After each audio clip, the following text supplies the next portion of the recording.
الحمدللہ وکفا والصلاة والسلام علی سید المرسلین۔ قرآن حکیم کلاس میں آج ہم سورۃ البقرہ کی آیت نمبر 168 تا 176 انشاءاللہ 9 آیات کو سمجھیں گے۔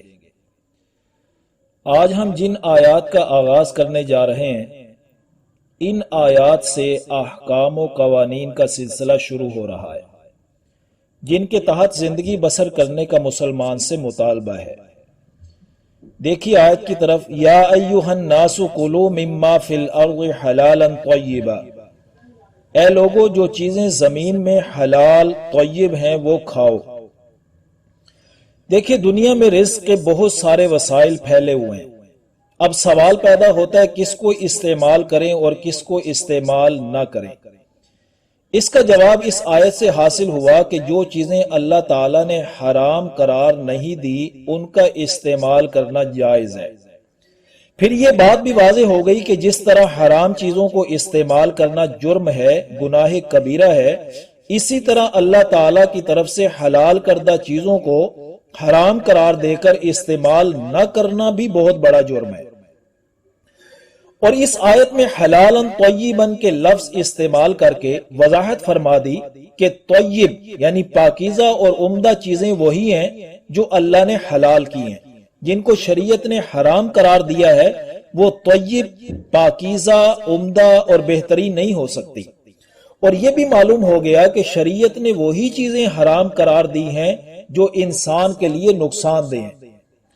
گزشتہ نشست میں ہم نے آیت نمبر 165 میں پڑھا کہ والذین آمنوا اشد حبا للہ، کہ جو لوگ واقعتاً صاحب ایمان ہیں ان کی محبت اللہ کے ساتھ بڑی شدید ہوتی ہے۔ اب اس دلی محبت کا اندازہ مسلمان کے اس طرز عمل سے ہو جاتا ہے جو وہ حلال و حرام کے بارے میں اختیار کرتا ہے۔ یہ جو مشرکین مکہ تھے نا، یہ بتوں کے نام پر حلال جانور چھوڑ دیتے تھے اور پھر ان کا گوشت کھانا اور دودھ پینا حرام سمجھتے تھے، جیسے آج کل ہندو بھی کرتے ہیں۔ اور وہی ہندوانہ اثرات ہمارے ہاں مزاروں پر بھی دیکھے جا سکتے ہیں۔ پھر اگر ان سے پوچھا جائے کہ تم ایسا کیوں کرتے ہو تو کہتے ہیں اس سے ہمیں اللہ کا قرب حاصل ہوگا اور محبت حاصل ہوگی۔ ان لوگوں نے کبھی امانتاً اور دیانتاً سوچا ہی نہیں کہ اللہ کے حلال کردہ چیزوں کو حرام قرار دے کر اس کی محبت حاصل ہوگی یا غضب اور غصہ حاصل ہوگا۔ یاد رکھیے جو قومیں اس طرح کی توہم پرستیوں کا شکار ہوتی ہیں وہ تقرب اللہ سے بھی محروم ہوتی ہیں اور پھر کبھی بھی آزادی کے ساتھ وہ ترقی بھی نہیں کر سکتی۔ اس سارے پس منظر میں اب اس آیت کو دوبارہ دیکھ لیجئے کہ یا ایھا الناس کلوا مما فی الارض حلالا طیبا، اے لوگو زمین سے وہ کھاؤ جو حلال طیب ہیں، ولا تتبعوا خطوات الشیطان، اور مت پیروی کرو شیطان کے قدموں کی۔ یہ غلط پٹیاں شیطان ہی پڑھاتا ہے جو انسان کو اللہ کی محبت سے دور رکھنا چاہتا ہے اور دنیا میں قوانین خدا بندی سے بھی دور رکھنا چاہتا ہے اور جنت سے بھی نکلوانا چاہتا ہے، کیونکہ شیطان تمہارا انہ لکم عدو مبین، کیونکہ وہ تمہارا کھلا دشمن ہے۔ لہٰذا ہمیشہ یہ ذہن میں رکھو کہ شیطان ہمارا کھلا دشمن ہے، وہ کبھی بھی اور کسی طریقے سے بھی وار کرے گا۔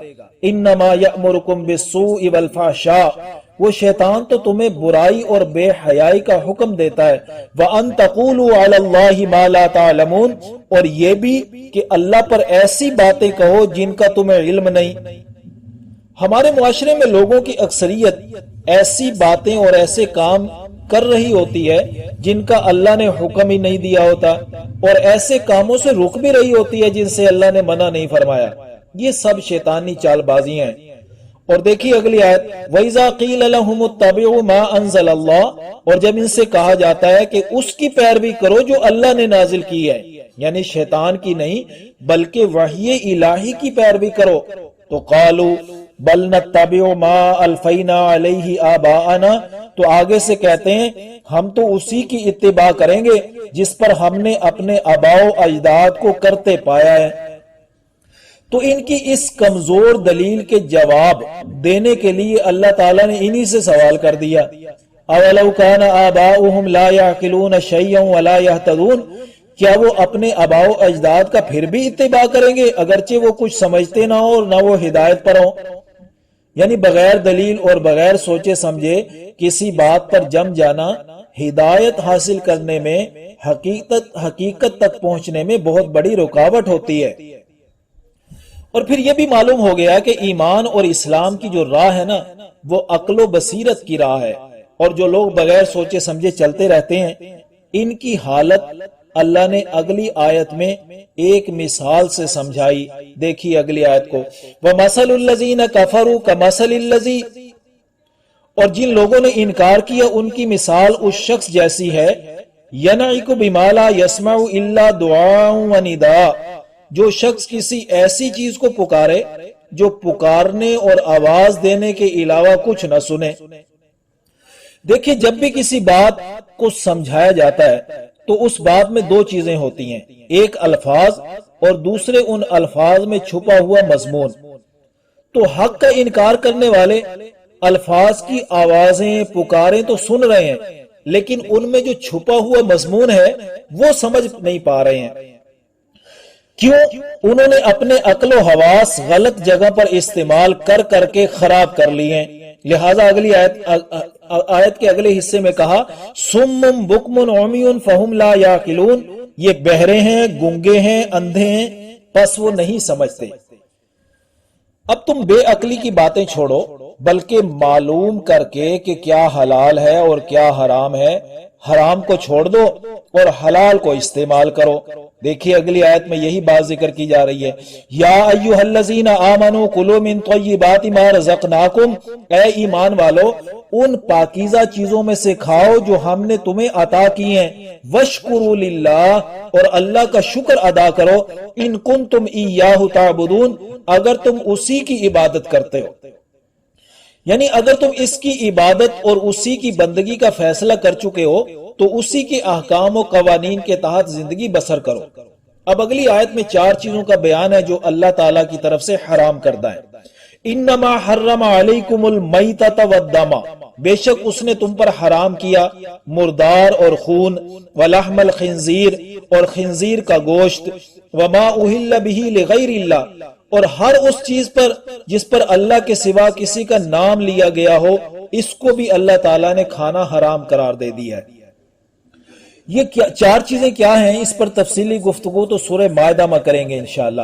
آیت کا اگلا حصہ دیکھیے، فَمَنِ اضْطُرَّ غَيْرَ بَاغٍ وَلَا عَادٍ فَلَا إِثْمَ عَلَيْهِ، پس جو مجبور ہو جائے وہ اگر باغی نہ ہو اور حد سے بڑھنے والا نہ ہو تو اس پر کوئی گناہ نہیں۔ یعنی اگر کوئی شخص ایسی جگہ پھنس گیا جہاں حرام چیز کے علاوہ کوئی اور چیز دستیاب نہیں تو یہ شخص جان بچانے کی خاطر دو شرطوں کے ساتھ اس میں سے کھا سکتا ہے۔ شرط نمبر ایک، اللہ کی نافرمانی کرتے ہوئے خواہش اور رغبت سے نہ کھائے بلکہ بدل نخواستہ استعمال کرے، اور نمبر دو، بقدر ضرورت استعمال کرے جس سے بس جان بچ جائے، زیادہ نہ کھانے لگ جائے۔ یعنی مجبوری کی حالت میں ان شرطوں کے ساتھ اگر استعمال کرے گا نا تو اللہ معاف فرما دیں گے، کیونکہ ان اللہ غفور الرحیم، بے شک اللہ تعالی بخشنے والا مہربان ہے۔ ان الذین یکتمون ما انزل اللہ من الکتاب، بے شک وہ لوگ جو چھپاتے ہیں اس کو جو اللہ نے نازل فرمائی، یعنی کتاب، یعنی کتاب میں جو حلال و حرام کے قوانین ہیں وہ جو چھپاتے ہیں ان کو، وَيَشْتَرُونَ بِهِ ثَمَنًا قَلِيلًا، اور اس کے بدلے تھوڑی قیمت لیتے ہیں۔ اللہ کے احکام و قوانین چھپانے کے بدلے اگر پوری دنیا بھی حاصل ہو جائے نا وہ بھی ثمنًا قلیلاً ہے، یعنی تھوڑی ہی قیمت ہے۔ اولئک ما یاکلون فی بطونہم الا النار، یہی وہ لوگ ہیں جو اپنے پیٹوں میں آگ کے سوا کچھ نہیں بھر رہے ہیں۔ ولا یکلمہم اللہ یوم القیامہ، اور اللہ قیامت والے دن ان سے بات بھی نہیں کریں گے۔ ولا یزکیہم، اور نہ اللہ انہیں پاک کریں گے۔ پاک تو اللہ تب کرتے ہیں نا، دیکھیے یعنی جو لوگ احکام خدا بندی چھپاتے تو نہیں لیکن کچھ گناہ ہو جائے تو ان کو اگر اللہ عذاب دیں گے تو انہیں گناہوں سے پاک کر دیں گے، لیکن ان باغیوں کو اللہ پاک نہیں کریں گے۔ وَلَهُمْ عَذَابٌ عَلِيمٌ، اور ان کے لیے دردناک عذاب ہے۔ یعنی یہ اتنے بڑے مجرم ہیں، ان کو عذاب پاک کرنے کے لیے نہیں بلکہ درد دینے کے لیے دیا جائے گا۔ اللہم لا تجعلنا منہم۔ اولئک الذین اشتروا الضلالۃ بالہدی، یہی وہ لوگ ہیں جنہوں نے ہدایت دے کر گمراہی لے لی، والعذاب بالمغفرہ، اور عذاب لے لیا مغفرت کے بدلے، فما اصبرہم علی النار، سو وہ آگ پر کس قدر صبر کرنے والے ہیں، یعنی ان کا کتنا حوصلہ ہے کہ جہنم کی آگ برداشت کرنے کے لیے بالکل تیار کھڑے ہیں۔ اب اگلی آیت میں وہ وجہ بیان کی جا رہی ہے جس کی وجہ سے یہ اتنی گمراہی میں آگے نکل گئے۔